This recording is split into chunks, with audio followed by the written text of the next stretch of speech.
12월 23일 월요일 순서 시작하겠습니다. 반갑습니다. 정프로고요.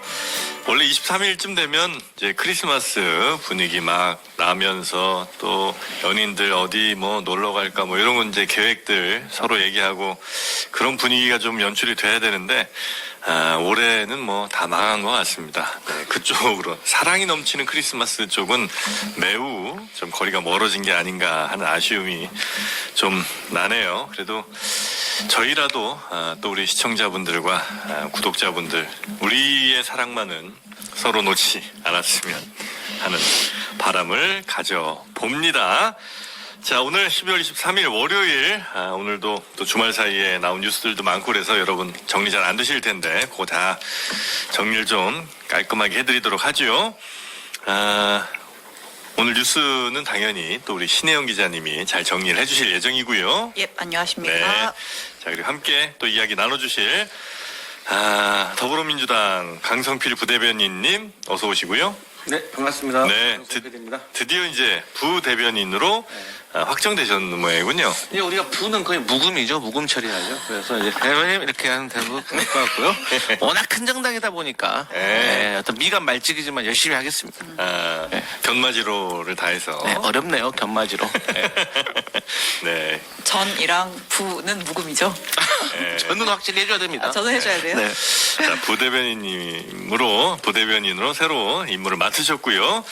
국민의힘 대변인입니다. 정광재 대변인님 어서 오십시오. 반갑습니다. 네. 저는 아마 다음 주 아니면 새해에는 전 대변인이 될 것 같은 불길한 느낌이네요. 그러나 한덕수 총리도 그렇게 3년을 더 했습니다. 네. 자, 우리 정광재 대변인님 잘 부탁드리고요. 반갑습니다. 직급 중에 제일 높다고 봐야 되겠군요. 개혁신당 수석 대변인입니다. 김성열 수석 대변인님 어서 오십시오. 예, 안녕하십니까. 네, 반갑습니다. 네, 저도 아마 다음 주부터 좀 전이 붙지 않을까라는 생각을 좀 하는데요. 있어. 네, 새로운 수석 대변인 오셨고요. 지금 인수인계를 좀 하니라고 그래요? 그러고 있고요. 거의 뭐 확정적이군요, 그러면. 예, 저는 확정적입니다. 아, 당직 인선이 최근에 있었군요. 이번에 예. 그 김철근 사무총장 이렇게 경질하고 또 하는. 살짝 아니요, 저는 그 전에 있었어요. 네, 저는 긁지 그 마시고. 그거 별개의 사안이에요. 궁금해서 타당 어떻게 돌아갔는지. 네. 좋은 얘기 합시다. 연말인데. 네. 자, 원래 별로 안 궁금하셨는데 그냥 물어본 거잖아, 솔직히. 아니 근데 왜냐면 그 대변인 자리가 네. 이렇게 부대변인 말고 대변인 자리가 이제 그 지도부와 관련이 있기 때문에 최근에 지도부 갈등 때문에 뭐 네. 그 바뀐 건지 아니면은 뭐 다른 이유로 바뀐 건지 궁금했습니다. 지도부 정말 갈등을 궁금했습니다. 한번 얘기하고 싶었던 거죠? 아니 그거 아니에요. 정말 궁금해서. 네, 알겠습니다. 자, 여튼 이 세 당 모두 상황이 뭐 아주 뭐 해피하진 않은 것 같은데요. 자, 그러면 뉴스 하나하나 좀 짚어보겠습니다. 어떤 것부터 가볼까요? 네, 주말 사이에 진짜 추웠잖아요. 네. 뭐 역대 제일 추운, 뭐 올해 들어 제일 추운 겨울밤이다라고 맞습니다. 한 날이었는데 농민들이 트랙터를 끌고 상경을 했습니다. 네네. 최근에 이제 뭐 한덕수 총리가 양국관리법 거부권 행사한 것도 영향이 있고 무엇보다 윤석열 대통령 파면과 구속을 촉구하는 농민들이 트랙터 한 30여 대를 끌고 이제 서울로 올라왔어요. 네. 자, 근데 이제 남태령 고갯쯤에서 늘 한번 막힙니다. 경찰들이 이제 이제 좀 그만 이렇게 하고 네. 저지를 했는데 결국은 이제 밤샘 대치 끝에 뚫고 한 10대 정도는 지금 저희가 그 밤샘 대치하는 영상도 좀 나가고 있는데 네. 진짜 아이고야. 네. 다친 분은 다행히 예, 없는 일단은 모양이죠? 다친 분은 없는 걸로 지금 보이고요. 하여튼 뭐 네. 주최 쪽 추산으로는 10,000명이 넘는 뭐 농민들 그리고 이제 시민단체 뭐 시민들 이런 분들이 모였고 이제 그 중에 10대는 이제 남태령 고개 지나서 동작대교 건너서 이태원 한강진역 넘어 이제 윤석열 대통령 관저 앞까지 네, 가서 네. 대통령의 파면과 구속을 촉구한 뒤에 이제 네. 현재는 해산이 된 상태였는데 이제 밤새 또 이제 저기 하느라 또 이제 철야하는 기자들도 출동해서 또 현장 취재하고 그랬죠. 네네네. 예. 아유, 요 장면들 뭐 대부분 보셨을 텐데 뭐 좀 안타까우셨겠어요. 우리 정광재 대변인도. 정치가 그 궁극적인 목적은 국민들을 편안하게 하는 건데 네. 편안하게 하지 못한 측면이 있기 때문에 네. 반성하고 있습니다. 누가 좀 그리고 못한 걸까요? 누가 못했냐고요? 뭐 정치를 하는 분들이 다 못한 거죠. 모두가. 뭐 네. 결정적인 계기는 뭐 계엄 사태 이후에 네. 이런 그 전국에 소용돌이가 있었지만 네. 그 전에도 정치가 이렇게 편안하지 못했잖아요. 뭐 굳이 얘기한다면 또 민주당이 무리하게 뭐 여러 국정에 대한 회방을 놨다 그래야 되나? 그러면서도 불편했고 네. 그 이후에 나온 그 계엄 조치는 훨씬 더 국민들을 불편하게 했고 그 이후에 펼쳐지는 지난 20여일간의 과정이 정말로 뭐 광화문 광장 보셨잖아요. 주말에 네. 탄핵 반대 집회와 찬성 집회가 뭐 불과 20-30m를 사이에 두고 이렇게 분열된 모습 보면서 네. 정치라는 게 사실 통합의 도구잖아요. 대통령도 사실 어떻게 보면 통자가 통합하다 할 때잖아요. 그러지 못한 측면이 너무 강해서 알겠습니다. 정치인의 한 사람을 굉장히 네. 반성하고 있습니다.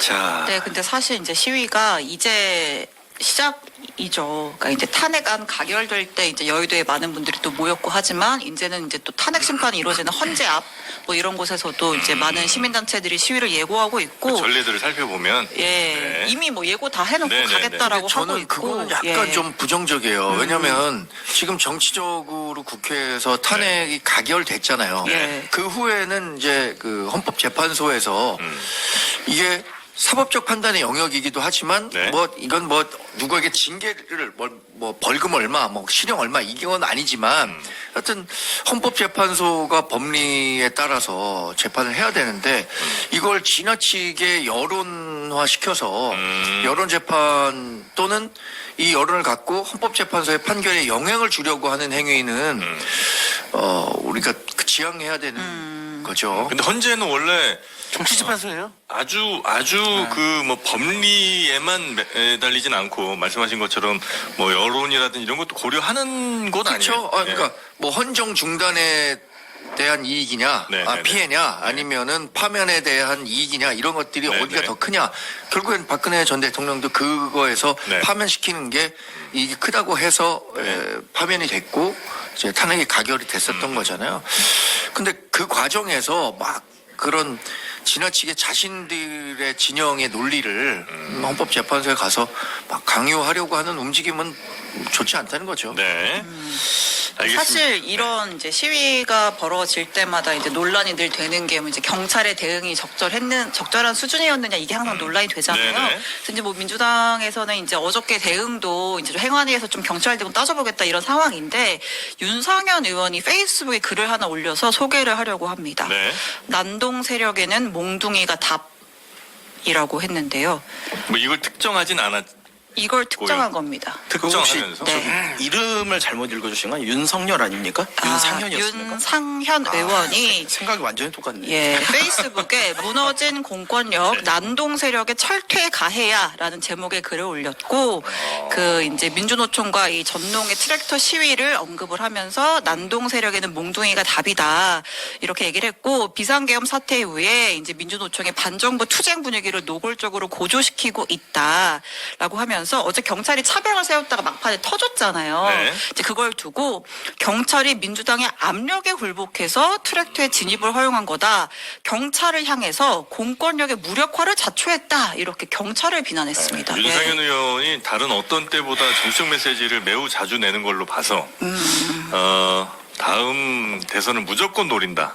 네, 저도 그렇게 개선이요. 생각합니다. 예. 네, 지금 그러는 것 같아요. 딱 느낌. 그렇게 이야기가 이미 나오고 있고요. 네. 네, 저렇게까지 센 메시지를 의도적으로 내는 데는 그러한 속셈이 깔려 있다. 원래 저런 거를 많이 하지 않았던 분으로 저는 기억을 저 정도까지는 안 하셨었죠. 네. 예. 근데 이게 저도 사실 저희 당도 그렇고 네. 저도 이제 시위에 대해서 그렇게 긍정적으로 보지는 않습니다. 예. 그런데 불구하고 평화적인 시위에 대해서는 얼마든지 해야 된다는 부분이 있고요. 네. 또 그거가 불법적인 부분이 있다 하더라도 그걸 너무 과잉해서 진압하는 건 분명히 문제가 있어요. 네. 우리가 2015년을 기억해 보시면요. 15년? 예. 네. 그때 백남기 농민 사태가 있었어요. 아, 네네. 백남기 농민이 이거와 똑같은 이야기입니다. 그때도 쌀 수매 가격 인상 공약 이행하라 뭐 이런 것 때문에 이제 농민단체에서 올라와셔가지고 하시다가 경찰에 물대포를 맞고 결국엔 돌아가셨거든요. 네. 그래서 그게 뭐 직접 사인이냐 아니냐 했지만 어쨌든 사람이 죽었잖아요. 시위를 하다가 경찰이 쏜 물대포에 맞고 직접 했는지 뭐 일부러 그랬는지 아니면 다 떠나서 몰라서.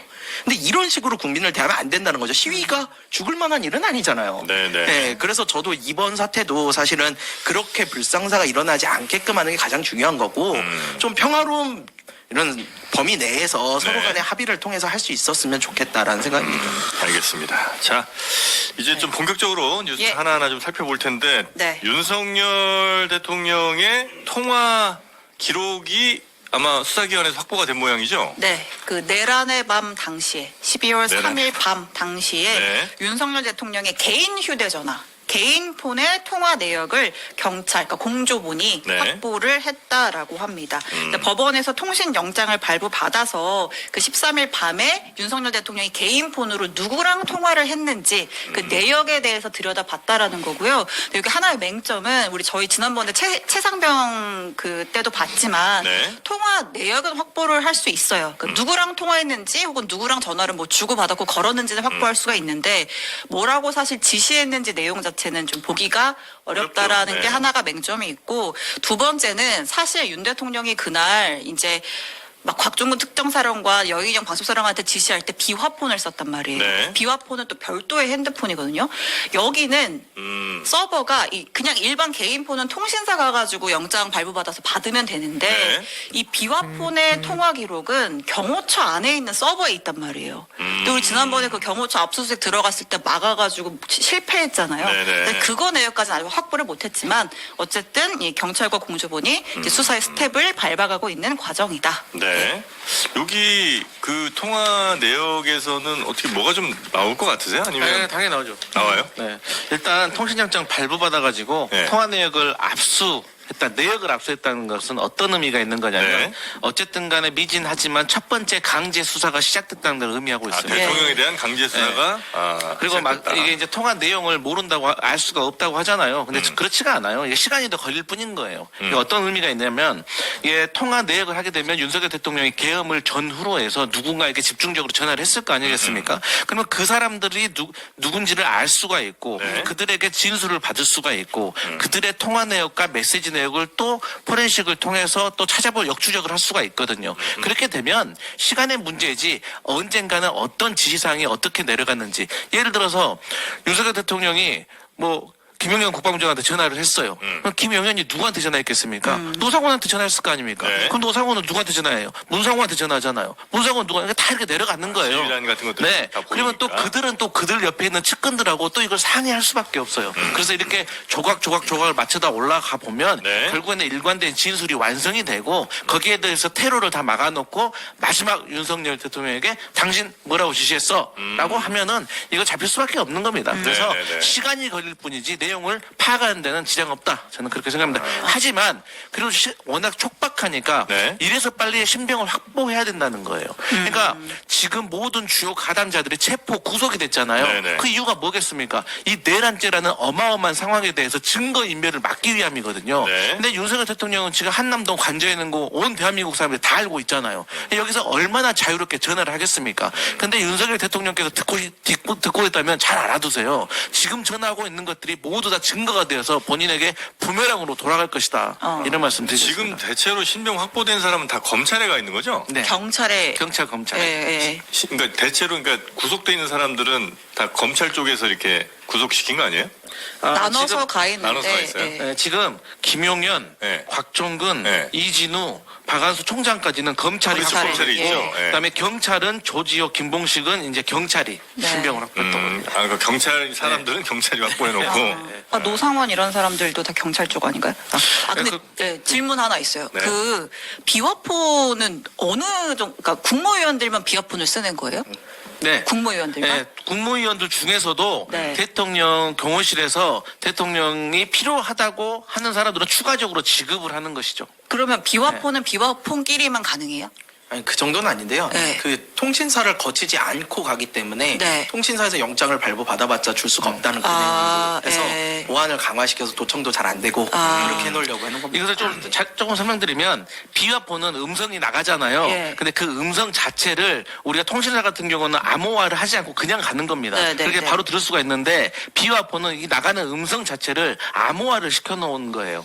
그리고 그 자체가 폐쇄망을 쓰기 때문에 이게 통신사하고 다른 거죠. 통신사는 다 오픈되어 있잖아요. 우리 서로가. 근데 본인들의 채널만 쓴다는 거지. 쉽게 말해서 무전기를 암호화시켜서 쓰는 겁니다. 그러니까 제가 네. 이 질문을 왜 드렸냐면, 그러니까 추경호 원내대표는 그냥 비화폰이 없고 그냥 개인 폰을 쓸 거 아니에요. 근데 지금 이제 윤석열 대통령이랑 추경호 원내대표가 어느 정도로 그 당시 어느 시점에 통화를 몇 번 했는지도 좀 밝혀야 할 부분인데, 그럼 이제 윤석열 대통령이 추경호 원내대표한테 만약에 개인 폰으로 통화를 했다라고 하면 지금 이제 한 번만 했다고 나왔잖아요. 11시 반인가? 그 이제 그 앞뒤로 또 통화 추가 기록이 나온다면 이것도 또 저희가 또 들여다봐야 될 부분 같아서. 저는 추경호 예. 원내대표의 네. 핸드폰을 네. 통신 기록을 조회하면 그게 그냥 그렇게 하면 바로 나온다. 누구한테 왔는지는 다 나오니까. 네. 네. 비화폰은 발신 제한이 걸릴 수도 있는데요. 네. 그래도 뭐 그러면은 발신 제한 이거 누구냐 물어보면 나오는 거고. 네, 그건 추경호 원내대표 걸 보면 나와요. 그러니까 그것도 그 경호처 다 압수해가지고 그 발신 기록하고 추경호 원내대표 통화 내역 중에서 일반 통화하고 이 그 중에서 이제 비화폰으로 통화건 다른 형식으로 이제 이게 나올 거예요. 그럼 네. 그걸 시간을 맞춰보면 되는 거기 때문에 이 결론은 이 강제 수사가 시작되느냐 그리고 인신 구속을 빨리 하는 게 중요한 겁니다. 그것은 네. 기술적인 문제라서. 이게 그 사실은 통신영장을 해서 나오는 내용은요. 좀 전에 말씀하셨지만 그 무슨 말을 했는지 내용까지 나오진 않아요. 예. 당연히 그렇겠죠. 누구와 네. 통화했느냐, 네. 얼마나 통화했느냐 이거거든요. 근데 요걸 가지고 이제 정황 증거를 좀 봐야 되는 부분들이 있는데 문제는 사실 윤석열 대통령 같은 경우, 윤석열 씨 같은 경우는 그때 그 국회에 진입해 있던 예를 들어 곽종근 특준 사령관이라든가 이런 사람들이 뭐라고 그랬냐면 전화 와서 끌어내라라고 했다는 거예요. 네. 근데 그런 걸 전화를 받은 사람들이 여인영도 있고 뭐 곽종근도 있고 여러 명이 있다는 거잖아요. 근데 그들이 진술이 나온 상태에서 만약에 통화를 했다는 기록이 나온다. 네. 그럼 그 진술에 대한 증거가 되는 거죠. 그러면은 이거는 인정이 될 수 있는 부분이 생기는 거예요. 네, 네, 네. 그래서 이런 거는 빨리 좀 압수를 해야 된다라고. 본인이 부인한다 하더라도 그 시간 그리고 명령 받았다고 하는 그 진술 뭐 이런 것 등이 있고 통화 기록이 딱 나온다면 이 정도면 충분히 증거로서도 얼마든지 활용될 수 있다. 네, 그것도 다수화한 거니까요. 네, 혼자 네, 한 것도 네. 아니고. 알겠습니다. 자, 그리고 그 비상계엄 당시 그 원래는 이제 국무회의를 통해서 비상계엄을 이제 선포를 해야 되잖아요. 네. 근데 그것도 이제 하자가 많다는 이런 이제 결론이 나왔죠. 예, 그러니까 지금 경찰이 뭐 이제 신변 구속하기도 하지만 네. 뭐 참고인 조사 아니면 뭐 비공개 조사해가지고 뭐 한덕수 권한대행도 가서 불러다가 조사하고 뭐 했잖아요. 네. 아, 한덕수 권한대행 가서 조사했군요. 아무튼 이제 다 조사를 하면서 그 계엄 선포 직전에 열렸던 국무회의 참석자 총 12명 중에 10명 조사를 마쳤대요. 네. 빠진 2명은 윤석열, 김용현. 둘 빼고는 네. 나머지 10명을 다 조사를 했다라는 거죠. 자, 그랬더니 어떤 결론에 이르렀냐. 당시 국무회의가 계엄을 선포하는 과정에서 열린 국무회의가 절차적으로 위법하다라는 결론을 내렸다라는 거예요. 왜냐. 국무회의를 하면 회의록을 써야 됩니다. 네. 근데 회의록이 없었죠. 그 회의록 작성을 행안부 소속 의정관이 담당을 하는데 애초에 그 사람을 그 회의에 참석시키지 않았대요. 네. 자, 그다음에 이제 다 이제 회의를 하고 나면 국무위원들 다 심의하고 서명을 해야 되잖아요. 그 절차도 밟지 않았다라는 거예요. 네, 네, 그래서 네. 이게 계엄 자체가 절차적으로도 큰 문제가 네. 있었다라는 점이 확인됐습니다. 네, 물론 이제 언론에서도 이미 뭐 이 비슷한 기사들이 나오긴 했습니다만 경찰 국수본에서 이건 이제 결론을 내린 것이니까 예. 네, 좀 더 신뢰성이 좀 높아지긴 하겠네요. 네. 이렇게 만약에 비상계엄이란 이 참 큰 일을 결정하는 데 있어서 국무회의조차 거치지 않았다면 이거는 뭐 죄 질이 더 훨씬 안 좋아지는 거. 그러니까 뭐 라고 봐야 되겠죠? 계엄과 관련해 갖고 네. 위헌 위법적이다 이 부분도 지금 대통령실은 그렇지 않다라고 주장하고 있는 것 같고 더욱이 뭐 내란과 관련한 문제는 가당치 않다라는 얘기를 하고 있는 과정에서 네. 사실 이 계엄을 선포하는 과정에서 국무회의가 제대로 이루어졌는지 안 이루어졌느냐는 아마 탄핵 재판에서 굉장히 부수적인 문제가 될 것 그런가요? 같아요. 뭐 그렇지 않을까요? 이 문제는 처음부터 대통령 탄핵에선? 탄핵 과정에서 이 문제가 차지하는 비중은 그렇게 크게 작용하지 않을 것 같다 이거죠. 뭐 예를 들어 형사재판이나 내란과 좀 다를 수 있지만 내란과 뭐 이게 위헌 위법적인 계엄이냐 선포였느냐 이거를 다루는 과정에서 절차 아마 대통령실에서는 절차 이거는 대통령 권한이기 때문에 국무회의에서 얘기한 다음에 내 의견만으로도 할 수 있다라는 의견을 제시할 게 뻔하거든요. 근데 여하튼 이걸 조사한 당국에서 절차적인 문제가 있었다라고 하는 부분은 뭐 부담이겠죠. 아주 큰 건 아닐 큰 부담은 것이다. 아니지만 네. 그리고 이것도 있었잖아요. 국회에 이것을 그 계엄을 선포하면은 고지해야 하는 의무가 있었잖아요. 네네네. 그것도 안 했다는 거잖아. 안 했다는 거는 뭐 그 국회의장이 너무 명확하게 네네네. 얘기하고 있어서 그런 문제들을 복합적으로 봤을 때 이게 뭐 사안을 완전히 뭐 180도 바꾸는 중요한 사안은 아니라고 봅니다. 근데 이제 우리 정 대변인께서 네. 지금 이게 내란죄가 확실하다, 유죄가 맞다 이런 전제하라면 지금 말씀하신 게 맞아요. 그런데 이게 내란죄가 아니라고 주장하시는 분들은 이 절차가 별로 중요한 게 아니다라는 것은 전혀 이제 쉽게 말해서 무식한 소리인 거예요. 왜냐하면 네. 우리가 형사소송법 할 때도요 검사가 이 공소 유지를 하잖아요. 네. 이때 증거라든지 진술이라든지 이런 것들이 절차적으로 이게 지켜지지 않잖아요. 그럼 공소 기각이에요. 그러니까 우리 법치주의에서는 그렇게 재판이 되어 있어요. 죄를 지은 게 거의 확실하지만 예, 그 절차가 절차를 잘못되면 잘 지키지 못했다는 이유로 그냥 무죄가 되는 그렇기 경우들도 때문에 있다. 최근에 이 수사기관과 관련해 가지고 네. 검찰이 수사해야 된다고 주장했던 이유 중에 하나가 이 공소 유지를 경찰이 해봤느냐는 거예요. 그러니까 이게 증거 수집이라든가 고지라든가 여러 가지 절차에 있어서 네. 경찰은 결론은 송치를 하잖아요. 검찰한테. 그러니까 검찰이 그걸 받아가지고 수사보다는 그런 걸 체크하는 거거든요. 그런 차원에서 절차적으로 매우 중요하다는 거예요. 그리고 이 군인들도 사실 일반적으로 이 절차가 중요하지 않다고 생각을 하기 때문에 네. 이 군인들도 이번에 주축이 되었을 때 이 절차를 국무회의로 되게 쉽게 생각했던 것 같아요.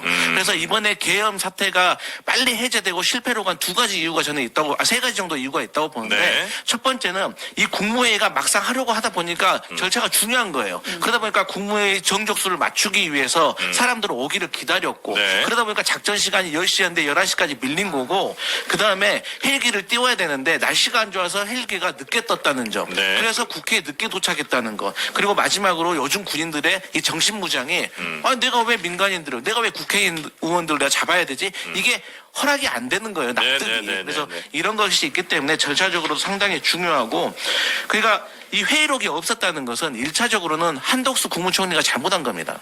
두 번째는 이상민 그 국무회의회 주최 담당 부서는 행안부거든요. 네. 이상민 장관도 잘못한 거예요. 그렇기 때문에 이게 어디에서 또 나타나냐면 박성재 법무부 장관이 국회 상임위에 나와가지고 당신 그 국무회의에서 찬성해서 반대해서 야당 의원이 물어보니까 그 회의 자체가 제대로 요건을 갖춘 회의가 아니어서 네. 내가 찬성이다 아니다 밝힐 기회가 없었다. 그러니까 결과적으로 이 계엄의 요건도 맞지 않았다는 뭐 거죠. 그렇죠. 뭐 요건도 맞지 않았다는 건 뭐 그러니까 절차는 요건의 하나입니다. 크게 뭐 동의하지 않는 건 아닌 것 같고. 예, 뭐 네. 그런 문제에 관해서 이 네. 위헌 위법적인 계엄 선포였느냐는 네. 사실 뭐 너무나 명확한 거잖아요. 포고령 1호 자체가 위헌 네네네. 위법적인 그 포고령이었다는 거를 지금 누구 부인 못하는 거잖아요. 설령 절차 거쳤더라도 이건 뭐 헌재 그렇죠. 판단에 네. 큰 영향 못 준다는 말씀이신 것 같아요. 네, 그죠? 제 말씀은 그런 네, 겁니다. 그러니까 알겠습니다. 여기서는 이제 형식적 절차적인 정당성을 확보했다고 주장하겠죠. 그런데 뭐 수사 당국에서는 당연히 그렇지 않았다라고 네, 네, 얘기해서 다툼의 여지는 있겠지만 네. 그거 자체가 헌재 판단에 영향을 네. 크게 주진 않을 그렇죠. 것 같다. 네. 사실 97년 대법원 판례에 보면요. 이 절차적 정당성에 대한 언급이 있기는 해요. 거기서는 절차적 정당성, 그 당시 전두환, 옛날에 80년도 계엄 때, 네네네네. 80년도 계엄 때 전두환이 공고문을 냅니다. 그 공고문에는 우리가 계엄을 이렇게 한다라고 하고 거기 뭐가 들어가냐면 국무위원들이 부서, 그러니까 서명을 해요. 네. 그러면은 이 사람들이 찬성을 했는지 안 했는지가 바로 나오잖아요. 근데 요번 이 계엄에는요, 그 공고문이 없어요. 네. 그러니까 지금 국무위원 중 누가 찬성했는지 안 했는지도 알 수가 없는 거예요. 근데 이게 과연 시간이 없어서 빼먹은 게 아니에요. 자기들이 생각해도 말이 안 되거든. 근데 이 상황에서 이거 내가 부서했다가는 나 나중에 그냥 잡혀갈 것 같거든요. 그래서 안 한 거예요.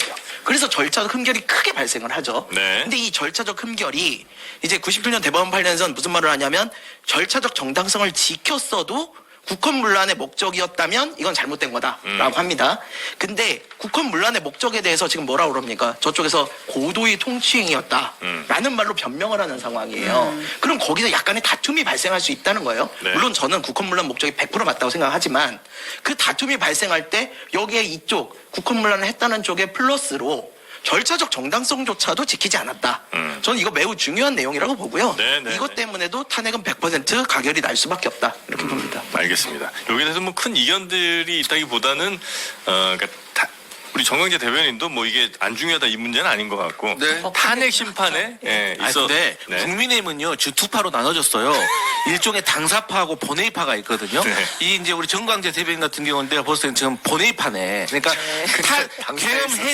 계엄 당사파였어요? 거의 당사파들은 이거 얘기해요. 한동파 당사냐? 되지. 당사파 당사에 계셨던 분들은 이거 인정 안 한단 말이에요. 멋있다. 당사파. 아니, 저는 물리적으로는 당사에 있다가 마음은 심리적으로는 본회의파인데 마음만 보냈어요? 어차피 본회의장 가도 표결 그렇죠. 못하잖아요. 그리고 예. 저는 국회가 사실 통제가 됐었기 때문에 아까 계좌님 얘기하신 것처럼 제가 막 거길 뚫고 들어갈 만한 네. 동기는 없는 거예요. 네, 그래서 네. 당사에 가서 이렇게 상황을 보다가 네. 좀 일찍 다시 본회의장으로 갔죠.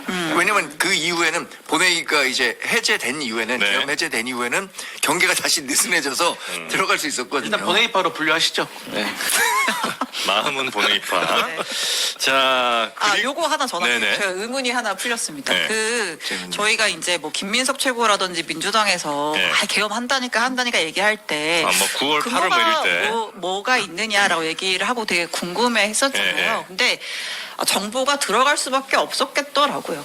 왜냐하면 윤석열 대통령이 이 계엄이란 단어를 이미 지난 3월 혹은 그에 앞선 지난해 12월에도 주변인들에게 수차례 언급을 했다 이런 보도가 나왔습니다. 네. 자 일단 지난 3월 말에요. 이제 삼청동 안가로 이제 신원식 당시에 이제 국방부 장관이었고요. 조태영 국가정보원장, 김영현 이제 당시에 이제 경호처장이었죠. 불렀대요. 불러다가 아예 조만간 계엄을 해야겠어. 이런 얘기를 했다라는 거예요. 그래서 이제 신원식, 조태영이 열심히 말렸다고 합니다. 네. 근데 이제 요 시점을 저희가 주목을 해봐야 되는 게 3월 말이면 3월. 4.10 총선을 막 앞두고예요. 그때 여론 안 좋을 때군요. 그때가 이제 대파. 대파 논란 불거졌고 네. 런종섭 아. 논란 불거지고 하면서 네. 총선에서 뭐 쉽지 않다. 이런 게 조금 약간 패배가 할 분위기가 이제 굉장히 짙은 그런 시점에 총선을 앞두고 계엄 얘기를 꺼냈었다라는 네. 게 있고 그에 앞서도 뭐 지난해 12월에서도 그때도 뭐 관저로 뭐 신원식 뭐 조태용, 김명수, 김용현 불러다가 또 여러 차례 계엄을 언급했다. 이런 보도가 있어서 소개를 하겠습니다. 그 과정을 보면 역시 낱말은 새가 듣고 반말은 쥐가 듣는다더니 네. 이렇게 얘기하는데 역시 정치권에는 이 비밀이 없다. 없어요. 네. 김현철 옛날에 그 김영삼 대통령 예, 아들 예, 있잖아요. 예. 그분이 약간 자서전적인 성격의 에세이집을 냈는데 인생은 정비공이에요. 제목이 인생은 정비공. 예, 무슨 뜻이에요? 뭔지 아세요? 인생에 정답은 없고 비밀도 없고 공짜가 없다. 본인의 아마 자신의 그 정치 역정을 네. 아마 함축적으로 한 얘기 같은데 제가 얼마 전에 그 책을 받아갖고 읽고 있거든요. 네. 재밌게 읽고 있어요. 정답도 없지만 네. 우리 인생에 누구 정답 없잖아요. 네. 공짜도 윤석열 없고 대통령께 꼭 비밀도 부탁하시고. 없다. 그 비밀이라는 게 사실 진짜 힘들죠. 어떻게 보면 비밀이 근데 있겠어요? 사실 이거 네. 3월 전이에요.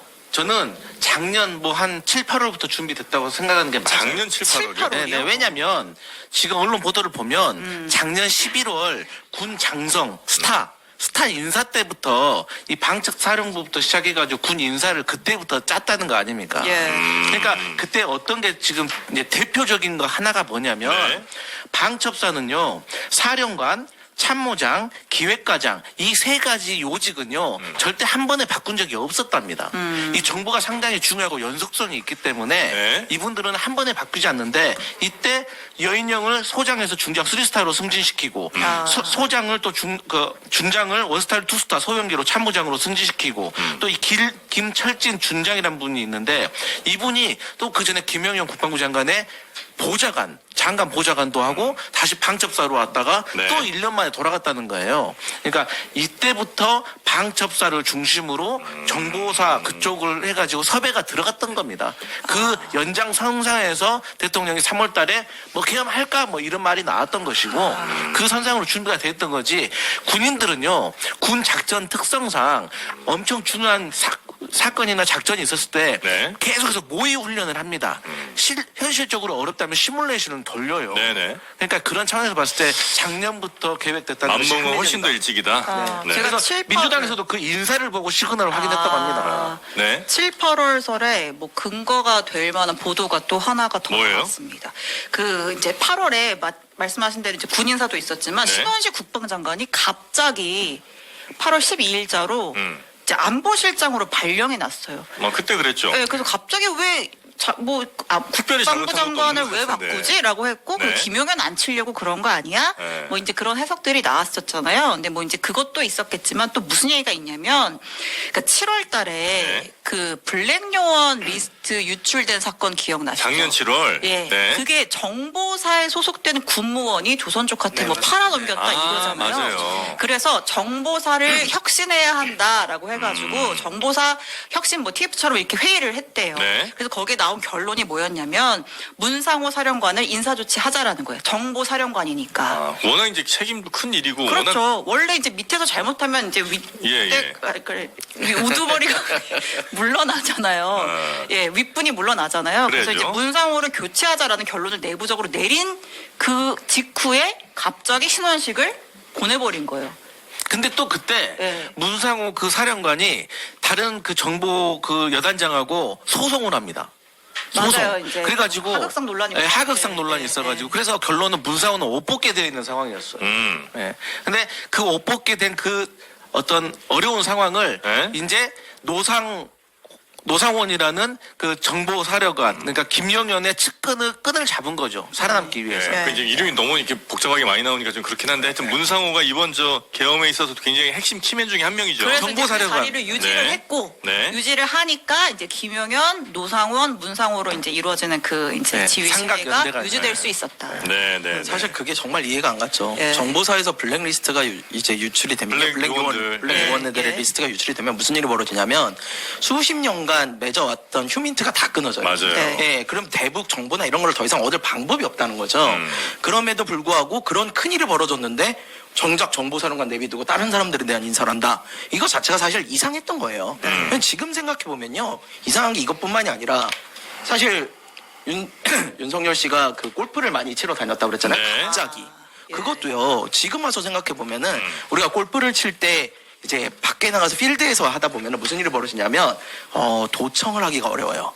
도감청이 어려워요. 그러다 보니까 아니 진짜로 원래 골프를 좋아하던 사람도 아니고 트럼프가 당선될 걸 예견해가지고 한 것도 아닐 거고, 그렇다면 그런 자리를 통해 가지고 좀 롯데리아에서 사람들 만나듯이 네, 그런 식으로 아니 정말 그랬을 거를 저는 의심이 드는 거예요. 그리고 또 하나가 드론 사건, 그 무인기 예, 화면에 예. 저는 그거 정말 확실하게 좀 봐야 된다고. 그 외환이야, 외환. 예, 왜냐면은 네. 이 사람들은 이미 머릿속에 계엄을 할 생각이었어요. 그런데 계엄의 명분을 잡아야 돼. 맞아. 그 명분을 위해서 북한에 대해서 계속 자극을 한 거죠. 도발을 한 거예요. 근데 제가 보기에 긴장 고조. 북한이 이걸 뭐 알고 있었나 봐. 트레이싱이요? 어쨌든 반응을 안 해버렸죠. 사실 독재자에게 있어서요, 자기 머리 위에 무인기가 날아온 건 정말 심각한 문제예요. 네네네. 그런데도 불구하고 반응을 세게 안 했단 말이에요. 그러니까 이런 것들이 다 지금 생각해보면 정말 큰 그림을 그리고 있었던 게 아닌가. 정말 소름 끼치는. 물론 이제 확인을 좀 더 해봐야 되겠습니다만 추정입니다. 대북 뭐 풍선이든지 아니면 뭐 대북 확성기 혹은 무인기 보내고 이런 것들이 결국은 북한의 도발을 끌어내서 비상계엄의 명분을 만들려고 한 거 아니냐는 의혹은 뭐 좀 나오고 있죠. 아니요, 저는 근데 이거 이건 조금 팩트예요. 그래서 네. 그때 합참의장, 김명수 합참의장이랑 작전과장이 네. 강하게 반대 안 했으면 도발했을 수도 있어요. 진짜로요? 네. 북한이 아니, 우리가 네. 원점 타격을 원점 지시했잖아요, 타격. 김영현이. 네네. 왜 오물풍선 오는데 안 쏘냐고. 네네. 그러니까 그 합참의장이 안 된다고, 너무 위험하다고. 네, 그거 그리고 그 나왔죠. 아래 과장까지 해서 막은 거예요. 그 오물풍선에 대한 원점 타격은 뭐 주장한 사람의 논리가 있고 그것을 네. 반대한 사람의 논리가 있는 거죠.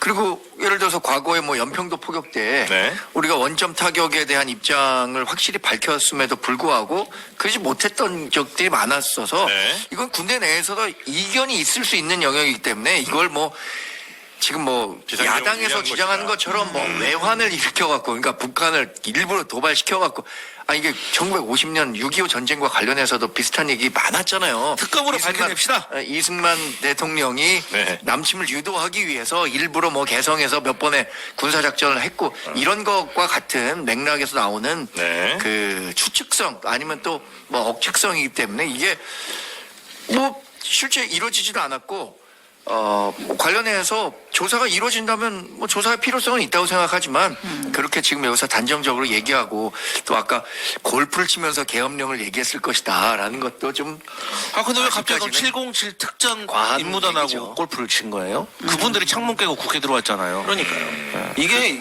너무 근거가 의심이 없는 좀 이야기가 많은 아니고 상황이라는 그거 거죠. 전혀 없는 이야기가 네. 아니고 아니 2024년에 군사계엄을 할지 누가 알았어요. 이런 상황을 만드는 사람인데 뭘 못했겠습니까? 그러니까 저도 네. 2024년에 군사계엄이 일어날지 누가 알았냐라고 얘기한다면 할 말이 없죠. 네. 저도 몰랐으니까. 네. 제가 얘기했잖아요. 저도 광화문 가서 시위한다고 했잖아요. 네. 저 광화문 가서 시위하기 전에 계엄이 해제가 됐어요. 그죠? 근데 광화문 가서 어느 쪽에서 시위하신 아니 거예요? 계엄 해제한다고. 광화문에 지금 양쪽이 있거든요. 계엄 해제. 말만 하고 계엄 가서 해제. 방송만 하고 돈만 벌지. 반대도 안 하고 막. 아니 근데 이거는 그러면 반대라도 하세요, 빨리. 반대죠. 예를 들어서 무인기를 뭐 지금 우리 군이 보낸 걸로 거의 지금 추정은 되고 있는데 만약에 군이 보냈다면 무슨 목적으로 보냈을까? 예를 들어서 사실 우리의 정보는 이제 미국과 함께 이제 공조를 하면서 북한의 웬만한 평양 상공은 사실 무인기가 가서 찍는 것보다 더 정확한 위성으로 30cm. 예, 그 정도로 정확도가 높아서 사실은 그렇게 무인기가 필요한 상황은 아닌 것 같은데 네. 굳이 그걸 왜 보냈을까? 보냈다면 정강재 대변인님? 보냈다면? 보냈다면 뭐 그 김정은 국방위원장에게 좀 경고 메시지? 뭐 경고 메시지를 줄 그 수도 있는 정도는 거고. 있을 수 있다. 글쎄 저는 이게 맨 처음에 부각된 게 김용현 장관이 국회에 나와서 뭔가 답변하는 과정에서 지금 네. 지금 LCND 그랬잖아요. 네. 맨 처음에는 몰랐다 그랬죠. 우리가 네. 이런 네. 그 연출을 네, 했었잖아요. 네, 네, 네. 제가 그래서 그거 보고 정말로 그걸 알면서도 저렇게 했다면은 아카데미 나무주연상감이다. 지금 이렇게 남우주연상 후보에 얘기했었는데. 올랐어요. 아 그래요? 왜 계엄 어떻게 몇 개- 이루어지냐 그리고 막 또 그 특전사가 2명이 대통령하고 골프 치고 나니까 너무 감격해가지고 대통령이 나랑 골프 쳐줬다고 감격했습니다 막 그렇게 여튼 말했잖아요. 연말 김용현 시상식에 전 이적 국방장관은 네. 이에 응당하는 책임을 지면 되는 겁니다. 네. 네, 여기 뭐 알겠습니다. 그거와 알겠습니다. 관련해서 네. 인상평가까지 할 필요는 없는 거고. 정보사 관련해서는 좀 철저하게 좀 수사 내지는 좀 개혁 혁신이 필요할 것 같은 게 지금 사조직 같은 게 운영이 됐다라는 그러니까 거 그 뉴스 아니에요? 있던데 그게 뭐예요? 그러니까 사조직이라는 게 있을 수 있나? 김용현 예. 노상원, 네. 민간인 노상원, 그다음에 이제 문상호 현 정보사령관이 있고 그 밑에 정보사 안에 뭐 수사 1단이라고 원래 있나 봐요. 근데 그건 공식 조직인데 그게 아니고 수사 2단이라고 해서 그 육사 출신이면서도 이제 같이 근무했던 이제 부서가 겹치거나 하는 사람들끼리 이제 촘촘한 그물망처럼 네. 일종의 사조직을 형성을 해서 여기에 들어가 있는 사람들이 뭐 구삼해준장, 이제 소위 말하는 탱크 부대장 이런 사람들 네. 쭉 어떤 이제 자기네 나름대로 직함을 맡았고 이 사람들이 그 계엄이 선포되던 12월 3일 선포되기 훨씬 전인 저녁 6시에 그 판교에 있는 이제 정보사령부 100여단에 다 모여가지고 계엄 준비를 했다라는 거죠. 그러니까 이제 이거를- 움직인 거예요, 철저하게. 예. 그때 과거 12.12 사태 하나회하고 비교를 해보면 그때 하나회가 이번에 용연파 그리고 용연파가 더 발전해가지고 말씀하신 수사 2단이 된 거고 네. 하나회가 그때 당시에는 30 경비반에 모여 있었는데 이번에는 판교 정보사 100여단에 모여 있었던 거예요. 그리고 그때는 수방사 대령이 우리 멋진 정우성이 나왔던 그때 정우성이 수방사령관으로 나오잖아요. 서울에 네. 보면서. 네, 네, 네, 그래갖고 그 항명을 하잖아요. 너 와! 그러니까 안 가잖아요. 마찬가지로 이번에도 이 정보사 100여단에 모여있었던 사람들이 다 명령 불복종으로 자신들의 직속 상관한테 보고도 않고 거기 가 있었던 거예요. 그런데 제가 한번 그 조직도를 그려봤거든요. 네. 그러니까 윤석열 대통령 아래 김용현이 있었고 예. 김용현 아래 노상원이 있고 예. 노상원 아래 노상원은 민간인이죠. 그렇죠. 민간이 그러니까 전직 전 정보사령관. 정보사령관. 안산시 모범 역술인. 네, 역술인 일명 햄버거 보살. 그다음에 이제 노상원 아래 현 현직 정보사령관 문상호가 문상호. 있고 이 문상호가 좌우 날개를 펼쳐가지고 네. 정대령이 있고 김대령이 있습니다. 아. 근데 이분들이 다 햄버거 회동에 1차에 있었던 사람인데 네. 이 문상호의 좌측 날개인 정대령이 이번에 햄버거 회동은 내란의 네. 기본 실행 준비 단계였다. 네. 국민 여러분 죄송합니다. 양심 고백을 하셨죠. 예. 그래도 이제 처벌은 면치 못합니다. 정리를 더 깔끔하게 하셨네. 정대령님 아셔야 됩니다. 예. 대령이 네. 검찰 가서 진술한 그렇죠. 말이죠. 예. 그리고 정대령과 이 김대령 아래 네. 이 세 명의 중령이 있습니다. 네. 그러니까 얘네들이 다 육사 출신들이어가지고 예. 정보분과에 있었던 거예요. 그런데 이 노상원의 특징이 뭐냐면 노상원 본인도 전과자고 본인과 주변에 있는 사람들이 좀 전과자고 문제가 많은 사람들이에요. 그러다 보니까 이제 군복을 벗어야 되고 네. 불명예 제대를 하고 네. 인사에서 배제되니까 나 이렇게 끝낼 수 없어.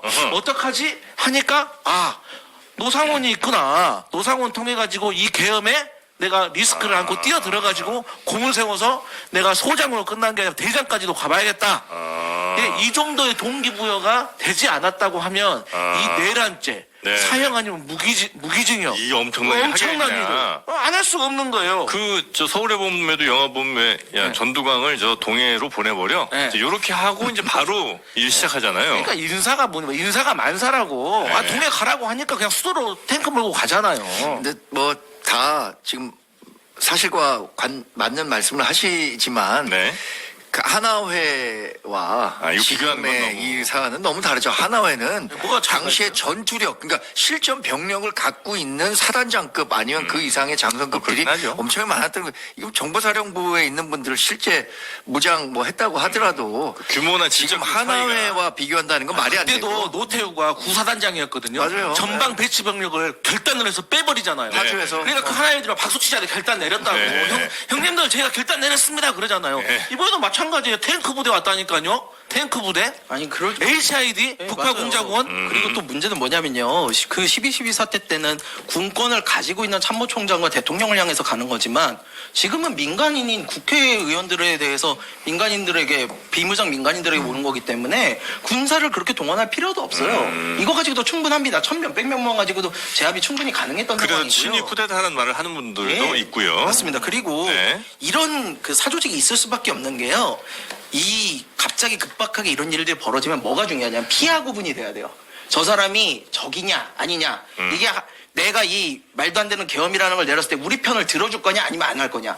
그렇기 때문에 이런 거는 반드시 사전에 조직이 돼 있었어야 되는 거고요. 네. 저는 말씀하신 대로 이런 게 바로 하나회의 전신을 그대로 이어받아가지고 준비를 한 것이 아닌가라는 생각이 듭니다. 네.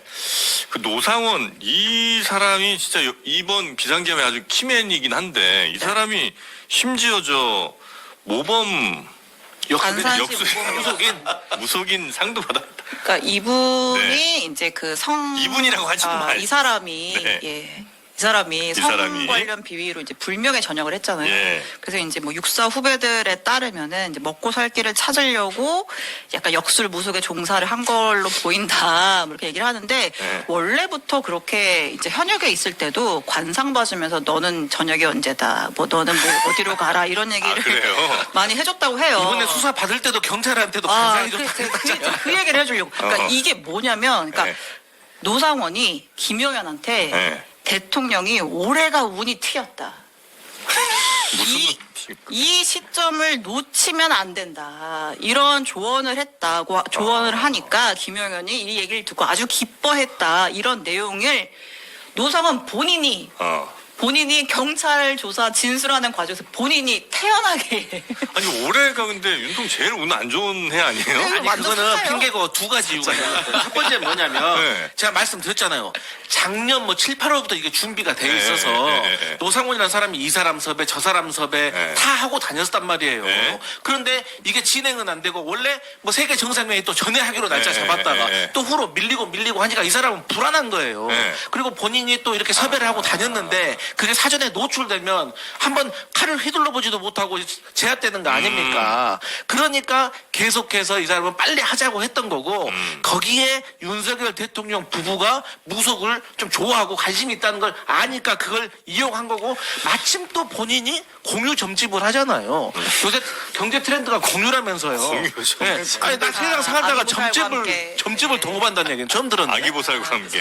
애기보살은 점집 안 맞는데요. 근데 지금 얘기하신 거는 윤석열 대통령이 네. 노상원 전 정보사령관과 직접적인 연관 관계가 없다는 거는 알고 얘기하셔야 돼요. 이 윤석열 대통령과 노상원 전 정보사령관에는 그거를 연결하는 김용현 전 국방부 장관이 네, 있을지 네, 모르지만 네. 이 두 사람 간의 직접적인 관계가 네. 이미 전역한 지 6년 됐고 그리고 전 뭐 일면식이나 있었을지도 모르겠어요. 뭐 그러니까 윤석열 대통령이 노상원 전 정보사령관의 존재조차도 몰랐을 가능성도 있다고 생각해요. 저는 이미 6, 7년 전에 전역했고 당시에 윤석열 대통령 뭐 하고 있었을까요? 검찰총장? 뭐 이 정도 했을 거 아닙니까? 그러니까 어떤 그 개인적인 인연을 찾기는 어려운데 네. 저도 뭐 앵커께서 말씀하신 올해 윤석열 대통령이 운이 엄청 안 좋은데 그 대운이 들었다고 올해 안에 그것은 한다는 그냥 거는 꺼낸 말이고 굉장히 하고 네. 또 하나 뭐 점집 동업할 수도 있는 거죠. 뭘 점집 동업했다고 뭘 그렇게 얘기를 합니까? 네. 점집을 아무튼 이 동업해. 노 씨가 뭘 근거로 그런 조언을 했냐? 다 네. 대통령의 사주팔자 관상을 보면 나온다라고 하면서 조언을 했다고 하고 자기 미래도 모르면서. 경찰 수사관들한테 또 관상 좋다 이름이 뭐냐? 그 얘기하니까 우리 관상이라는 영화에 보면 네. 수양대군이 그 송강호에게 이렇게 얘기를 합니다. 저자는 저 아들이 저렇게 눈이 이렇게 될 줄 알았을까? 뭐 이렇게 하면서 가는 게 있는데 네. 우리가 무슨 관상 보면서 얘기할 건 아니잖아요. 아니, 그럼요. 김구 선생님이 이런 말을 했습니다. 역술 공부했던 거 아시죠? 김구 선생이. 아 몰랐어요. 역술 공부했습니다. 네. 관상 보면은 너 과거 시험에 몇 번 떨어졌기 때문에 네. 아버지가 관상책을 주면서 이거 보면은 먹고 살 수는 있으니까 책을 봐라. 이랬더니 김구 선생님 책을 계속 보내 자기 관상을 보고 야, 내 관상은 이거 뭐 정말 어디 써먹을 데도 없는 관상인데 막 살아야겠다 이렇게 생각했는데 거기서 관상은 신상만 못하고 신상은 심상만 못하다 이런 그 마지막 구절이 있어요. 뭐냐면 네. 관상이 몸의 상보다 못하고 몸의 상은 마음의 상보다 못하다. 그러니 네, 네, 네. 나는 마음의 상을 잘 갖고 해서 살아야겠다라고 근데 우리 생각해서 국민이 이번에 입은 마상은 어떻게 할 거예요? 마음의 상처는 어떻게 할 마음의 거냐? 상처 어떻게 할 거예요? 그래서 네. 이 관상 갖고 뭐 이렇게 얘기한다는 건 좀 얘기 안 되는 거고 우리가 마음의 상을 다 잘 갖고 갑시다. 아니, 그러니까 그게 얘기가 안 되는 건데 그 얘기가 안 되는 일을 자꾸 하시거나 그런 사람들과 관련 내지는 연결이 다 이렇게 자꾸 있으니까. 그러니까 저도 답답한데 네. 그게 이제 뭐 연관관계를 찾으려면 찾을 수 있는 거고 이번 계엄 사태에 있어서 가장 의문시되는 거 딱 하나요. 네. 계엄 시기요. 왜 이날 12월 갑자기 3일. 이거 얘기- 진짜 중요한 내용이에요. 왜냐면요. 제대로 심취했구나. 아니요, 이거 진짜 중요한 내용이 뭐냐면 보세요. 우리가 그 윤석열이라는 사람이 계엄을 했을 때 가장 신경 써야 되는 거는 150명이 안 모이는 거예요. 국회의원 150명이 없어서 해제를 못하게 하는 겁니다. 그렇죠, 그렇죠. 국회를 막으려고 그랬고 끌어내려고 돼 있잖아요. 근데 그러려면요. 금요일 날 했어야 돼요. 금요일 날 밤에 했어봐요. 박지원 의원님 같은 경우는 저 땅끝 해남이에요. 올라올 수 있었을 것 같아요? 왜냐면 금기 원래 하시는 분들이거든요. 금요일 날 지역구 내려가서 이제 술도 한잔 하시고 못 예. 올라와요. 금요일 날 밤에 했으면요. 이거 150명 모기 진짜 힘들었을 겁니다. 그래. 그런 전략적인 부분을 다 내비두고 준비는 충분히 했는데 왜 하필 12월 3일 날 그것도 원래 10시 하기로 돼 있었단 말이에요. 네. 네.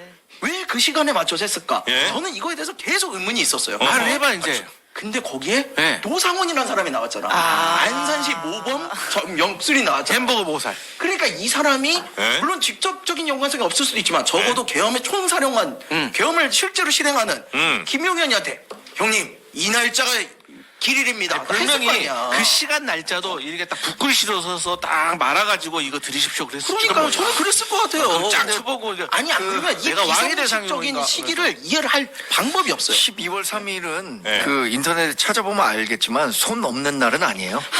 아니 그러니까 길일이라 나중에 찾아보세요. 아니 그 12월 3일날 뭐 영수를 쫙 얘기하니까 아니, 갑자기 무슨 소리. 그리고 사실 사람 집중시켜놓고 이런 게 있습니까? 노신 거예요 지금. 그 사실 시기가요. 이런 시기가 여러분 죄송합니다. 저처럼 막 금요일 밤에 이렇게 하면 됩니다. 이런 게 오히려 윤석열 씨한테는 안 먹혔을 수도 있어요. 반대로 이날 내가 사주를 봤더니 이날이 기가 막힌다. 이랬으면 더 먹혔을 수도 있어요. 난 더 궁금한 게, 실제로 그런 게 더 궁금한 김건희 여사는 알았을까? 김건희 여사는 모르겠어요. 아침에 이거 오늘의 운세, 오늘의 그러니까. 오늘 몇 점 이거 있잖아요. 오늘은 70점입니다. 근데 김건희 여사님 알았으면 경고 방송하지 마세요. 건진도 알고 천궁도 알고 다른 분들도 다 여쭤봤을까 막 물어봤을 거고. 음모론식 얘기 그만하고 이제 정통 우리 아무리 가벼워도 자꾸 네. 이게 손 없는 날까지 여기 따지면 그만까지 안 되니까. 갑시다. 네. 아니 손바닥에 왕자를 쓰고 나온 사람을 내가 어떻게 믿겠냐고요. 자, 그래서 이제 대통령에 대해서 네. 출석 요구서 발송하는데 예. 안 나와요. 나갑니다 지금. 어떻게 합니까 아니, 이거? 그러니까 25일에 일단 이제 2차 소환 네. 통보했는데 25일에 나오지 않을 가능성이 좀 높아 보이죠. 네. 하지만 장르만은 그날도 생방송을 하죠. 네. 근데 일단 그 네. 소환에 응하지 않는 거에 앞서서 네. 헌재 서류는 받아야 될 거 아니에요. 헌재 서류 받아야죠. 네, 이제 탄핵 심판 시작합니다라고 이제 그것도 안 서류 받죠, 보낸 지금. 건 받아야 될 거 아니에요. 네. 자, 노무현 전 대통령은요, 그 국회에서 탄핵 소추안 가결된 다음 날 받았어요. 박근혜 전 대통령은 그 당일에 받았어요. 아, 근데 윤석열 대통령은 지금 며칠 지났습니까? 9일, 9일 10일 지났는데 다 되고 있죠, 예. 네, 아직도 받지 않고 있고 그래서 이제 헌재가 어차피 이거 다 뭐 전 국민이 다 아는 사안이고 이거는 송달된 걸로 간주한다라고 볼지를 이제 오늘 이제 발표를 할 걸로 아마 좀 예상이 되고 있고요. 25일에 오전 10시에 공수처로 출석해라 이렇게 지금 통보를 했다는 거죠? 네. 25일이면 크리스마스 날. 예. 눈썰매 보내달라 이런 거 아닙니까 지금? 근데 사실 이제 현재 탄핵 서류 이렇게만 다 알고 있잖아요. 네. 근데 이게 이제 답변 요청서하고 준비 명령서가 있는데 네. 이 준비 명령서가 되게 중요한 겁니다. 아. 이게 뭐냐면 헌재가 윤석열 대통령한테 너 이 서류 준비해. 라고 말을 하는 건데 네. 그 서류가 계엄 포고령 1호 그다음에 계엄 전에 있었던 국무회의 회의록 이거 가지고 오라는 거예요. 그러니까 윤석열 대통령은 당연히 수령하지 하고 싶지 않겠죠. 그런데 야당과 많은 국민들이 더 분노하는 점은 뭐냐면 윤석열 대통령의 64번째 생일 축하 꽃바구니는 받았다는 거예요. 그러니까 지금 야당의 지지자들이 야 이럴 수가 있어? 그래 알았어. 그러면 탄핵 심판 서류를 그 꽃바구니에 넣어서 공조본에 갖다 주면 되겠네. 그러면 1타 2 쌍피 이거 아니야. 아, 이런 조롱이 나오는 꽃바구니도 거예요. 보내고. 네, 꽃바구니는 받았다고 하니까. 아, 꽃바구니 아래 좀 깔아가지고 꽃을 깔아가지고 드리면 되잖아요. 꽃을 딱 열어보는 순간 아니면 디올백에다 넣어가지고 같이 주던가. 아하. 많이 갔네 또 이상 흐르던 길에. 자꾸 조롱만 하려고 합니까 여러분? 좀 아니 근데 받긴 받아야 되잖아. 안 받으니까 이런 얘기하는 거 아니에요? 본질에 집중하시죠. 저는 받아야 된다고 생각합니다. 네, 받아야 된다고 생각하고, 예. 전 뭐, 지금 아직은 제가 당 대변인 자격을 유지하고 있지만, 네. 처음부터 이렇게 말씀드렸어요. 윤석열 대통령이 검찰에만 20년 넘게 있었고, 네, 검찰총장 네, 네. 지냈습니다. 네.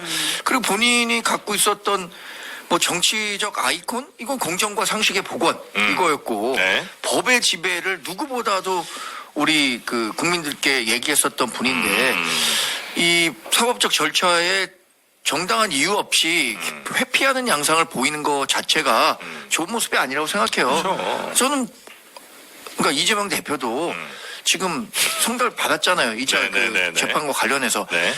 그러니까 뭐 우리가 정치하다 보면 서로 욕하면서 배운다고 하는데 이재명 대표도 뭐 재판 지연 엄청나게 했던 거 모든 사람 다 알고 있는 거 아니에요? 그러니까 그거에 대해서 우리가 비판했었던 것만큼 그분들도 우리한테 야 너는 그렇게 욕하더니 왜 그렇게 안 하냐라고 했을 때 우리도 얘기할 수 있으려면은 그렇죠.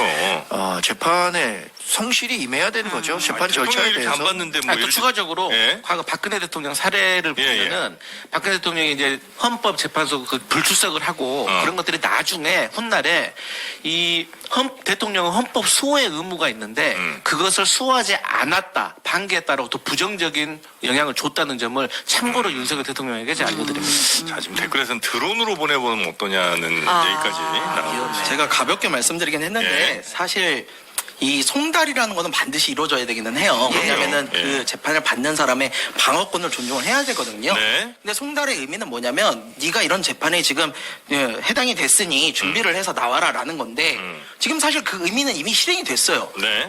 우리나라에서 윤석열 대통령이 지금 탄핵 심판 받는 거 모르는 사람이 어디 있습니까? 음. 본인도 알아요. 그렇다면 이제 더 이상 이 시간 끌기에 끌려갈 게 아니라 오늘쯤에는 헌재가 송달 간주를 해서 바로 진행을 해야 된다고 봅니다. 네. 헌재가 그래서 뭐 아마 입장을 내는 걸로 알고 있는데 네. 이 송달에 관련해서 네. 그거 한번 좀 보도록 하고요. 특검 얘기해볼까요? 특검 얘기 빨리 한번 가볼까요? 네, 특검 얘기 넘어가겠습니다. 지금 이제 내란 특검, 김건희 특검이 이제 국회를 통과해서 이제 한덕수 권한대행에게 넘어가 있죠. 그래서 지금 이제 거부권 행사할지 말지 그 시한이 1월 1일인데 네. 민주당이 그때까지 못 기다린다.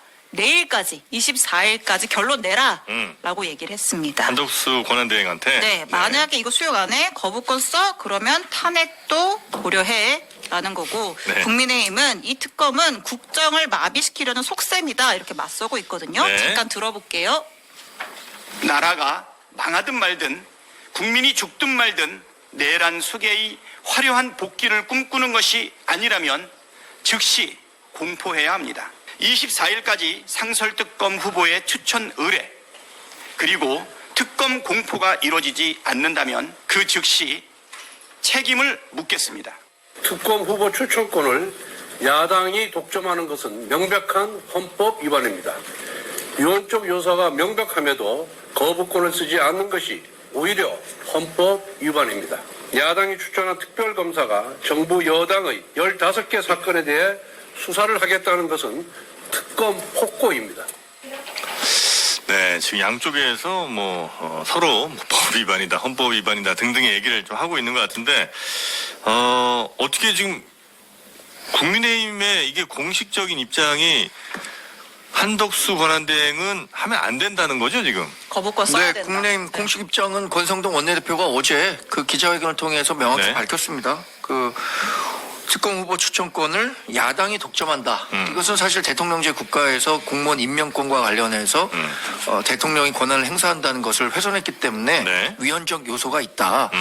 이거는 처음에 특검법 만들어질 때부터 계속 얘기했었던 건데 네. 이 부분에 대한 수정 없이 야당이 계속 무한 반복해서 했던 거기 때문에 저는 개인적으로는 이걸 지금 거부권 행사하고 안 하고 아까 얘기했잖아요. 탄핵 재판이 진행되는데 네. 유시민 그 작가 얘기대로 지금 쓰나미 오는데 조개 줍고 있을 일은 아니라고 생각하기 때문에 이거 거부권 행사하느냐 안 하느냐가 대세에 영향을 줄 거라고 생각하지는 않습니다만 네. 그런데 그래도 지금 국정을 책임진 정당으로서 이런 위헌적 요소가 아직 해소되지 않은 사안에 대한 네. 선례를 만들어 버리면 네. 다음에도 부담이 되기 때문에 이러지 않아야 한다라는 논리를 갖고 있는 거예요. 저는 개인적으로는 다른 그 중요 사안들에 오히려 집중하는 게 좋지 않을까라는 생각을 특검의 갖고 있어요. 대상이 수사 대상이 정확하게 대통령일 거 아니에요.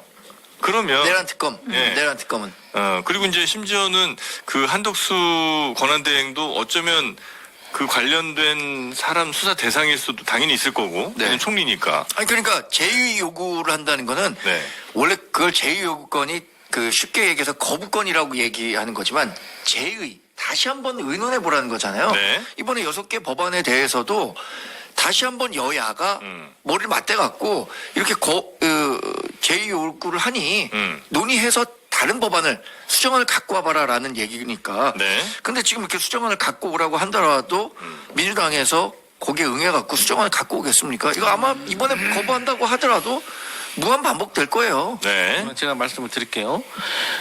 상설특검은요, 찬성 210표입니다. 그러니까 국민의힘에서도 18명이 찬성했어요. 네. 그럼 지금까지 이 정부 들어서 25번의 거부권을 행사할 때마다 가장 첫 번째 이유가 뭐였습니까? 여야 합의해서 오라고.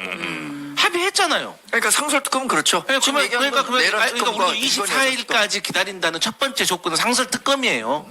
첫 번째 조건은 이거 혼동되면 안 됩니다. 네. 지금 민주당이 한덕수 권한대행한테 탄핵할 수 있다. 그러니까 탄핵 당하기 싫으면 상설특검 빨리 추천 의뢰하라는 거예요. 국회에다가. 네. 그 얘기인 겁니다. 그러니까 이건 거부할 명분도 없잖아요. 그 내란 특검 얘기가 아니고. 아니 내란 상설특검. 네. 그러니까 상설특검에 네. 저 특검 후보 추천을 의뢰하라는 게 네. 내일까지 하라는 그렇죠. 명령이라는 네, 거죠. 그게 탄핵 안 되면 탄핵이다. 네. 그런 것이고. 이건 여야 합의가 된 거니까. 된 거니까. 네. 일반 특검과 김건희 특검은 네. 이걸 가지고 지금 24일까지라고 못 반 건 아니에요. 네. 이것은 사실 제가 봤을 때 헌법재판관 임명을 좀 보고 네. 해결해야 될 일인 거고 24일 날까지 하라는 건 상설특검에 네, 대해서 네, 빨리 네. 추천 의뢰해라.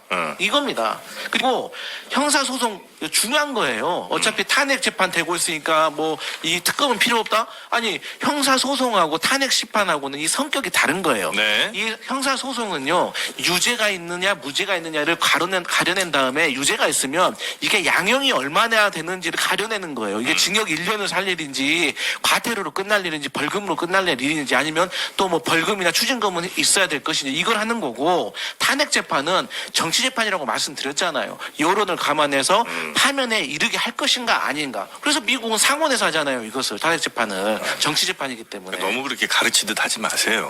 정강희 대변인도 나이 다. 저 딴 데 보고 얘기했어요. 나는 다 알고 있는 내용인데 그러니까 다 아까 뭐 정치 재판이라고 하는 건 뭐 정치적 성격이 가미된 재판이지 정치 재판이라고 할 수는 없는 거죠. 왜냐하면 탄핵이라는 게 네. 중대한 법률의 위반 네. 이런 것들이 어느 정도가 중대한 거냐에 대해서 판단하는 거죠. 정치 판단도 같이 고려 대상이긴 하지만 그렇죠. 어쨌든 법률 판단이다. 저는 어떠세요? 국민의힘의 본회의파를 사랑합니다. 어쨌든 탄핵이라는 거는 결과적으로 네. 행정처분이에요. 그러니까 네. 대통령이라는 사람을 누가 징계하거나 내릴 수가 없다 보니까 파면을 하기 위해서 하는 게 탄핵이거든요. 네. 그래서 탄핵과는 별도로 반드시 특검은 가야 되는 상황이에요. 그냥 특검이 안 가는 것도 우스운 게요. 지금 당장 지금 국수본이나 뭐 검찰이나 다 대통령 신병 확보하려고 그러잖아요.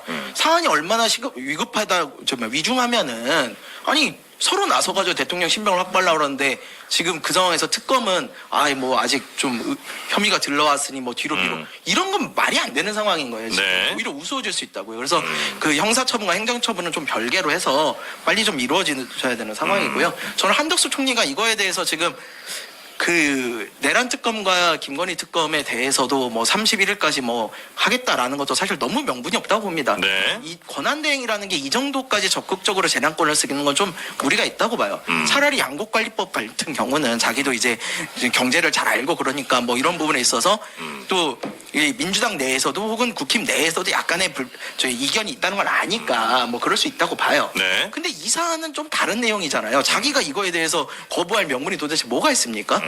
저는 이런 부분들에서 민주당이 네. 좀 더 적극적으로 나서야 된다고 봐요. 왜냐하면 저는 이건 민주당 책임이 있다고 보는 게 저는 한덕수 총리가 이번 내란에 있어서 정말 핵심 동조자로 생각을 하거든요. 네. 근데 그 사람한테 지금 국정 안정을 위해서 어쨌든 운영을 맡겨놓은 상황이잖아요. 그랬는데 이 사람이 이렇게 자기 마음대로 하려고 그런다? 처단을 해야죠. 그러니까 우리도 그게 사실 처단을 해야죠. 처단을. 아니 진짜로 저는 내란을 문제가 이렇게 한 있다는 사람들에 대해서는 왜 이거를 여지를 주는 거예요? 얼마나 심각한 문제를 이게 했는데. 끌어내려라 이런 얘기시죠? 예, 탄핵해야 된다고. 네, 네. 자, 뭐 정치를 항상 뭐 이렇게 감정적으로 합니까? 우리가 또 이제 큰 정당이다 보니까 우리가 함부로 그렇게 못해요. 아니 국정 처음에는 안정을 민주당도 위해서. 문제가 있다 그래서 좋은 말 하네 그러는데 갑자기 또 이게 아니, 처단하라 그러니까 국민을 향해서 갑자기 총칼을 들이대는 사람들을 어떻게 내비둡니까? 그럼 어디까지 끌어내려야 돼요? 예를 들면 한덕수 총리 책임 있죠? 저는 처음부터 그래서 네. 한덕수가 아니라 그 당시 분명하게 밤대를 취했다고 한 그 다음 우리 부총리 있잖아요. 최상목 경제부총리 했으면 훨씬 나았을 거라고 봐요. 근데 그거를 한덕수 총리가 그냥 간 이유가 빨리 수습을 하자는 거였잖아. 근데 수습을 못 하잖아요. 그럼 빨리 다음 차선책을 내놔야죠. 좀 기다려 봅시다. 지금 24일까지. 그 상설 특검은 하겠죠. 헌법재판관 임명하겠죠. 민주당이 왜 이렇게 화끈하게 못 하는 거예요?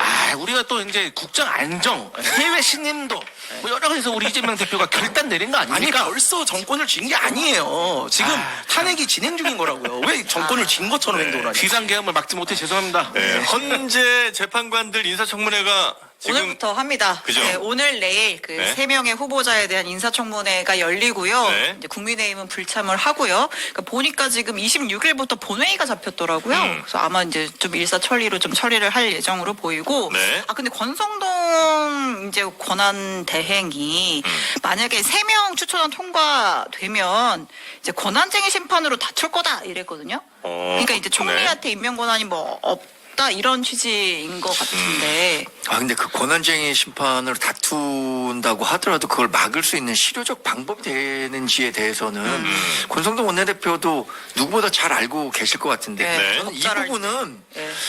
헌법재판소 지금 후보자들이 3명이 모두 이런 상황에서 대통령 권한대행이 임명해야 한다라는 입장을 명확히 밝혔더라고요. 네. 그럼 6명에 있는 기존의 헌법재판관들이 회의해서 사실 헌법을 해석하는 마지막 최종 권한을 갖고 있는 네, 것이 네. 헌법재판소잖아요. 네, 네. 이런 경우에도 임명해도 된다라고 명확하게 좀 가름말을 좀 타줬으면 좋겠어요. 헌재에서 네, 헌재에서. 아. 오늘 사실 평의를 처음 연다고 했거든요, 네, 헌재가. 거기서도 관련한 논의를 한다고 했으니까 관련한 논의에 대한 결론을 좀 내줬으면 근데 좋겠어요. 이제 고성동 원내대표도 사실 법률가인데 왜 이런 말 했는지 모르지만 이 많은 법률가들이 뭐라고 말하냐면 권한쟁의 심판은 후속 요건이 성립하지 않는다 그래요. 이것은 그러니까 정부 기관만 하는 거지 정당이 할 수 있는 일이 아닙니다. 이거 알면서도 그냥 던진 거예요. 네. 그게 한덕수 압박용이에요. 그게 한덕수 압박용이라고. 거부권 쓰라? 예. 아, 저는 그래서 더 지금 임명하지 한덕수에 말라. 대한 예, 그 예. 임명하지 말라는 거고요. 실제로 권한대행 임명한 사례가 있어요. 2017년에 황교안 권한대행이 이선에 헌법재판관 임명을 했어요. 제대로 하시네. 네, 아니 사례도 굳이 있고. 또 얘기를 하자면 제가 아직은 당 대변인으로서 굳이 얘기를 하자면 네, 그건 네. 탄핵 인용된 이후에 네. 일어난 일이다. 아니 탄핵 그러니까 인용과 그게 그 떠나가지고 3월 10일 탄핵 인용 이후에 이 결론이 난 거니까 그거 뭐 말씀하실 수 있는데 아니, 거기에 대해서는 그러면 제가- 차이는 있다라는 걸 제가 네. 말씀드리는 거예요. 차이는 있으나 권한대행이 임명을 할 수는 있느냐 없느냐의 문제이기 때문에 말씀을 드리는 거고요. 네. 그다음에 지금 이 헌재 임명은요. 네. 적극적 재량권이 아니에요. 그러니까 이 사람이 대통령이 만약에 추천을 해서 임명하는 거라면 권한대행이 못할 수도 있어요. 근데 이 사람들 지금 3명은요. 국회 몫이에요. 그러면 이거는 소극적 재량권, 즉 쉽게 말씀드려서 형식적으로 사인만 하면 되는 거라는 거예요. 네. 이미 국회에서 했으면 대통령이 사인만 하면 되는 상황이에요. 그럼 권한대행이 이걸 못할 이유가 뭡니까? 그리고 또 탄핵 인용 이후에 했단 말도 이게 착시 효과고 말도 안 되는 소리예요. 왜냐하면 탄핵 그 이선의 재판관의 임기가 공교롭게도 탄핵 이후였기 때문에 그때 임명을 한 거지 탄핵하고 전혀 상관이 없다는 점을 말씀드립니다. 알겠습니다. 자, 하여튼 헌법재판관 3인에 대한 인사청문회가 오늘 야당 단독으로 진행이 되고요. 요 이야기까지만 전해드리면서 또 잠시 후에 뭐 추미애 의원 그리고 부승찬 의원이 출연을 합니다. 특히나 이제 추미애 의원 같은 경우는 윤석열 내란 진상 조사 단장 이라 아마 관련된 이야기를 좀 더 깊게 나눌 수가 있을 것 같고요. 부승찬 의원 같은 경우는 이 HID 요 이슈에 대해서는 또 전문 분야니까요. 뭐 그 이야기. 제가 국방부 출입할 때 국방부 대변인이었는데 부승찬 대변인. 오래 하셨죠, 대변인. 이런 인연으로 네. 몇 번에 전에도 한번 뵀어요. 의원 된 다음에. 네. 재밌는 인연입니다. 네. 남아서 같이 방송하세요. 자, 그러면 오늘 세 분은 여기서 보내드리고요. 잠시 후에 추미애 의원부터 한번 모셔보도록 하겠습니다. 세 분 대단히 고맙습니다.